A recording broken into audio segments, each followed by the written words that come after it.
ჩვენ დიდი ხანია ვამბობთ, რომ ივანიშვილის განცხადებამ არჩევნებამდე ძალიან ნათელი გახადა რა არის შემდეგი დავალება, რომელიც რუსეთს აქვს მიცემული ამ რეჟიმისთვის. ეს არის უკვე ჩამოშლა არაღიარების პოლიტიკის სამართლებრივი საფუძველის ჩვენი ოკუპირებული ტერიტორიების. მას შემდეგ, რაც რუსული სპეცოპერაციით არჩევნები მიიტაცეს, გააუქმეს ამ ქვეყნის ევროპული მომავალი და ეხლა სრულისრულით მიდის იზოლაცია საქართველოს დასავლეთიდან, მათ შორის შესაძლო უვიზო მიმოსვლის გაუქმება. შემდგომი ამოცანა ეს იქნება უკვე არაღიარების პოლიტიკის ჩამოშლა და ამ თვალსაზრისით ოკუპირებულ ტერიტორიებთან სატრანსპორტო კავშირების აღდგენა და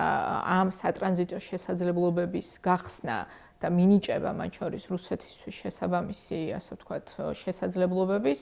არის როგორც ჩანს შემდგომი ნაბიჯი და სწორედ ვაჭრობის თემის საფარქვეშ დღეს რუსეთი მორიგ დავალებებს გასცემს რეჟიმზე, რა უნდა გაკეთდეს იმისთვის, რომ დაიწყოს არაღიარების პოლიტიკის ჩამოშლა და შემდგომ როგორც ჩანს უკვე შემდეგი დავალება იქნება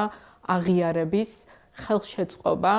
დამოუკიდებელი სტატუსის ოკუპირებული ტერიტორიების და აქეთკენ მიდის დღეს ყველა ნაბიჯი, რომელსაც რუსეთი ახორციელებს ბიძინა ივანიშვილის ხელით ჩვენს ქვეყანაში.